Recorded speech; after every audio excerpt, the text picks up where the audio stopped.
बच्चों, आज हम पढ़ेंगे कक्षा 8 सामाजिक अध्ययन के अंतर्गत संसाधन एवं विकास विषय का दूसरा पाठ। भूमि, मृदा, जल, प्राकृतिक वनस्पति और वन्य जीवन संसाधन। हम आपको बताएंगे इस पाठ से संबंधित प्रश्नों के उत्तर। तो आप देखते रहें वीडियो और जुड़े रहें हमारे साथ। चलिए शुरू कर लेते हैं इस पाठ से संबंधित प्रश्नों के उत्तर। अभ्यास प्रश्न उत्तर से।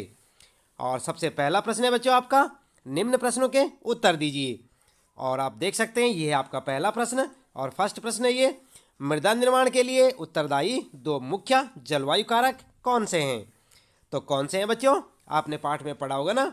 चलिए उत्तर देख लेते हैं। उत्तर में आप लिखेंगे मृदा निर्माण के दो मुख्य जलवायु कारक, और हेडिंग डाल के ऐसे, नंबर 1 तापमान और नंबर 2 वर्षण। ठीक है ना, तो ये आप लिख सकते हैं यहाँ पर। इसके बाद दूसरा यानी कि सेकेंड क्वेश्चन आपका, भूमि निम्नीकरण के दो कारण लिखिए। उत्तर में लिखेंगे भूमि निम्नीकरण के दो कारक, और यहाँ पर जो है दो कारण में, इसके बाद यहाँ पर हेडिंग डाल देंगे आप इस प्रकार से लिख के। उसके बाद नंबर 1 लिखेंगे आप मानवीय कारण। समझ रहे हैं ना आप, मानवीय कारण लिखेंगे, हेडिंग डालेंगे। उसके बाद लिखेंगे वनोन्मूलन, अतिचारण, रासायनिक उर्वरकों और कीटनाशकों का अत्यधिक उपयोग। और दूसरा कारण लिखेंगे प्राकृतिक कारण, वर्षा दोहन, भूस्खलन और बाढ़। ठीक है ना, तो इस प्रकार से आप अपने इस प्रश्न का उत्तर लिखेंगे। थर्ड क्वेश्चन शुरू होता है बच्चों, भूमि को महत्वपूर्ण संसाधन क्यों माना जाता है? उत्तर में क्या लिखेंगे आप? उत्तर लिखेंगे भूमि हमारे जीवन का आधार है, इसके बिना हमें आवास, खाना, पानी आदि कुछ भी प्राप्त नहीं होगा। होगा बच्चों? नहीं होगा ना, क्योंकि बिना जमीन के, बिना भूमि के कुछ भी मिलना संभव नहीं है। तो इसी प्रकार से आप अपना उत्तर लिखेंगे। इसके बाद बच्चों अगला प्रश्न शुरू होता है आपका, और प्रश्न आप देख सकते हैं, किन्हीं दो सोपानों के नाम बताइए जिन्हें सरकार ने पौधों और प्राणियों के संरक्षण के लिए आरंभ किया है। उत्तर में आप लिखेंगे, उत्तर लिखेंगे दो सोपान, और हेडिंग डाल के लिखेंगे नंबर 1 जैव मंडल निश्चय तथा राष्ट्रीय उद्यानों की स्थापना, और नंबर दूसरा लिखेंगे अवैध शिकार और कटाई आदि पर रोक लगाना। ठीक है ना, तो इस प्रकार से आप अपने इस प्रश्न का उत्तर लिखें। देख रहे हैं ना आप, ये है प्रश्न और उसका उत्तर। फिर प्रश्न है बच्चों, ध्यान देंगे, जल संरक्षण के 3 तरीके बताइए। और कौन कौन से 3 तरीके होते हैं जल संरक्षण के? आप इस प्रकार से लिखेंगे। उत्तर लिखेंगे जल संरक्षण के उपाय, और यहाँ पर जो है यहाँ पर हेडिंग डाल के लिखेंगे नंबर 1 वृक्षारोपण। क्या लिखेंगे? नंबर 1 वृक्षारोपण।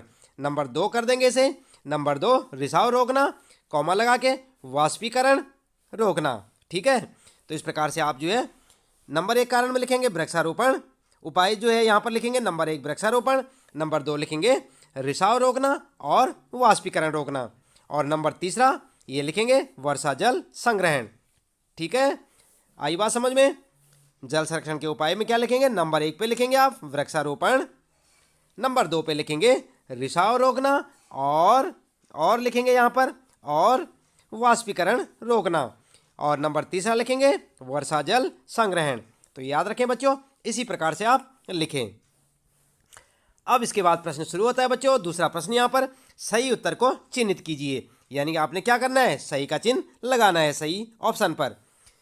और फर्स्ट है आपके लिए, निम्नलिखित में से कौन सा कारक मृदा निर्माण का नहीं है? और ये 3 ऑप्शन आप देख सकते हैं, आपने पाठ तो पढ़ ही लिया होगा। तो इन तीनों में से आपको सही कौन सा लगता है? समय, नंबर 1 समय, मृदा का गठन नंबर 2, या जैव पदार्थ। तो क्या क्या गया यहाँ पर दे रखे 3 ऑप्शनों में से आपने सही ऑप्शन पे चिन्ह लगाना है। चलिए उत्तर बता देते हैं आपको। आप लिखेंगे मृदा का गठन, यानी कि ये वाला ऑप्शन आपका सही है। तो आप जो है इस पे ध्यान देंगे, इसी पे आप जो है सही का चिन्ह लगाएंगे, ख वाला मृदा का गठन। अगला प्रश्न है बच्चों सेकंड, इसमें निम्नलिखित में से कौन सी विधि तीव्र ढालों पर मृदा अपरदन को रोकने के लिए सर्वाधिक उपयुक्त है? और यहाँ पर भी आपके लिए इस प्रश्न में 3 ऑप्शन है, आप देख सकते हैं। क्या कह गए? रक्षक मेखला, मल्चिंग और वेदिका कृषि। तो इन तीनों में से आपको क्या लगता है कि कौन सा सही होगा बच्चों? चलिए उत्तर बता देते हैं। उत्तर में आप देख सकते हैं वेदिका कृषि। तो आप सही का ऑप्शन किस पे लगाएंगे? इस पे लगाएंगे सही का चिन्ह। ठीक है, तो यहाँ पर जो है ये ग ऑप्शन है आपका, याद रखेंगे कौन सा है, ग ऑप्शन है ये आपका, और यही जो आपका सही होगा। तो उत्तर लिखेंगे वेदिका कृषि। अगला प्रश्न है बच्चों, ध्यान दें, निम्नलिखित में से कौन सा प्रकृति के संरक्षण के अनुकूल नहीं है। और यहाँ पर जो है क वाला है, जब आवश्यकता न हो तो बल्ब को बंद कर देना चाहिए। ख है, जब नल का उपयोग के बाद तुरंत बंद कर देना चाहिए, यानी कि नल को उपयोग के तुरंत बाद बंद कर देना चाहिए। और ग है यहाँ पर, खरीदारी के बाद पॉलीपैक को नष्ट कर देना चाहिए। तो क्या लगता है आपको, इन तीनों में से, ये है क और ये है ख और ये है ग, इन तीनों में से कौन सा ऑप्शन सही है? आप ध्यान दें, उत्तर में लिखेंगे आप ग वाला ऑप्शन बिल्कुल सही है। खरीदारी के बाद पॉलीपैक को नष्ट कर देना चाहिए। तो आप इस पे जो है सही का चिन्ह लगाएंगे। ठीक है, ये आपका प्रश्न था यहाँ पर, और सही ऑप्शन है आपका ग वाला, आप देख सकते हैं। इसके बाद बच्चों अगला प्रश्न यहाँ पर, तीसरा प्रश्न है, निम्नलिखित का मिलान कीजिए। आप अपनी पाठ्य पुस्तक में देख सकते हैं बच्चों, यहाँ पर आपको हल्का थोड़ा दिख रहा होगा, तो आप अपनी पाठ्य पुस्तक से देखें, इसका मिलान करना आपने। तो ये जो यहाँ पर जो दे रखा है, इन दोनों को जो है आपने मिलाना है इस प्रकार से। तो कैसे मिलाएंगे आप, उत्तर में देख सकते हैं आप, यहाँ पर उत्तर ये है आपका, भूमि उपयोग के साथ मिलाएंगे, भूमि का उत्पादनकारी उपयोग, और ह्यूमस के साथ मिलाएंगे, ऊपरी मृदा पर निक्षेपित जैव पदार्थ, चट्टान बांध पर मिलाएंगे, मृदा अपरदन को रोकना, और कृषि योग्य भूमि के साथ मिलाएंगे, कृषि के लिए उपयुक्त भूमि। तो ये होगा आपका उत्तर। देख रहे हैं ना आप, इस प्रकार से आप मिलान करेंगे, ये सही मिलान है आपका, यहाँ से आप लिख सकते हैं। चौथा प्रश्न है बच्चों, निम्नलिखित कथनों में से सत्य अथवा असत्य बताइए। सत्य है तो उसके कारण लिखिए। ध्यान दें आप कि पहले तो आपने सत्य असत्य बताना है, यदि आपको लगता है कोई सत्य है तो उसका कारण भी आपको बताना है। चलिए देख लेते हैं प्रश्न। फर्स्ट है, भारत का गंगा ब्रह्मपुत्र का मैदान अत्यधिक आबाद प्रदेश है। तो क्या ये सत्य है बच्चों? उत्तर में देख सकते हैं आप, बिल्कुल सत्य है। सत्य है ना, उत्तर आप इसी प्रकार लिखेंगे सत्य, और फिर लिखेंगे कारण, और जो हेडिंग डाल के लिखेंगे।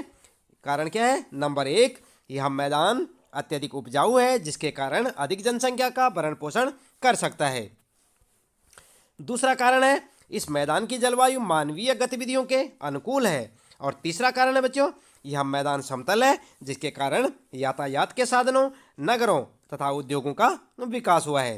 तो इस प्रकार से आप जो है पहले का जो है आंसर लिख सकते हैं। सेकंड क्वेश्चन देखें बच्चों, भारत में प्रति व्यक्ति जल की उपलब्धता कम हो रही है। तो ये सत्य है या असत्य है, इसका क्या कारण है, ये सब आपको लिखना है। तो जल की कमी तो हो रही है, आप भी जानते हैं, तो ये क्या है? सत्य है। और कारण क्या है बच्चों? कारण में लिखेंगे आप नंबर 1, भारत की जनसंख्या तेजी से बढ़ रही है।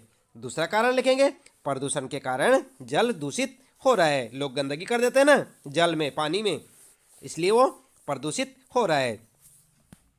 इसके बाद तीसरा प्रश्न है बच्चों, तटीय क्षेत्रों में पवन गति रोकने के लिए वृक्ष कतार में लगाए जाते हैं जिसे बीज की फसल उगाना कहते हैं।